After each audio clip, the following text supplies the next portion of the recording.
So I met Maria through a friend of mine, Megan. We were all living in Seoul, South Korea at the time, and Megan kind of invited me out for a pool night, a pool league that they had, as well as Maria. And we were sort of all playing pool. I would say Maria wasn't very good, but she was an enthusiastic pool player. And this is kind of strange, I suppose, but she had really nice calves, and for some reason at the moment I decided that was the thing I would like to tell her. It's difficult sometimes to reconcile your partner, who you know so closely and privately, with the person everyone else sees. In Jeremy's case, everyone knows how kind and selfless he is. But the Jeremy I know, who often tells jokes that end in "yabert" and cooks in his underwear, might be less familiar. Occasionally, one of you will exclaim something that you've just learned about him and remind me again how singular he is. Something like, "I didn't know Jeremy could sew," or "Jeremy is a great cook," or "Jeremy is so thoughtful." And when this happens, I feel a little smug. Partly because everyone can be impressed with how talented you are, but partly because it's confirmation of what I already know, and who doesn't like to be right.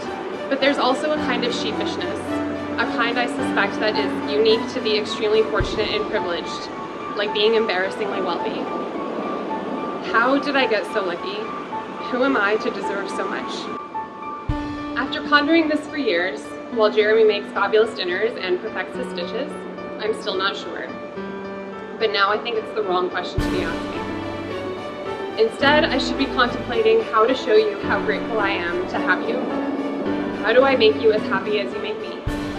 How do I make sure I'll never take you for granted? Jeremy, I promise I will spend the rest of my days answering these questions.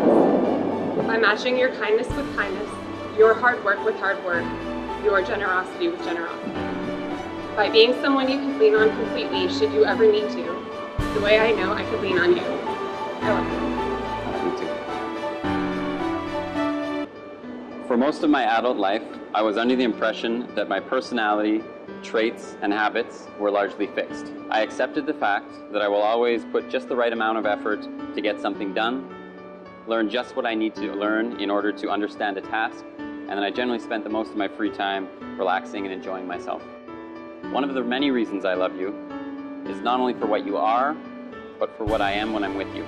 Your attention to detail and particularity has caused me to become more invested in what I do and the quality of my work.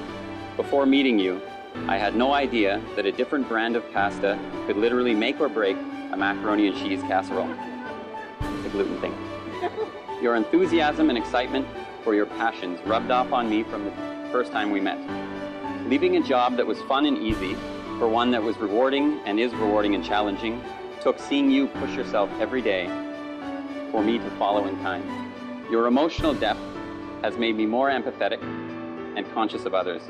I'm amazed at your ability to invest yourself emotionally in those things that you're passionate about and those people that you love, which drives me in turn to be there and to hope to be there when you need me for support. We've had rough patches, been sick and been poor together, but we're stronger because of it. And I, Jeremy, promise you, Maria, that I'll continue to love and cherish you forever. Jeremy, I can't wait to marry you, and I know that this is the best decision I've ever made. This is too nerve-wracking. Hey Maria, it's about half an hour before our wedding. I'm super excited. I can't wait to see you in your dress. This is our wedding day.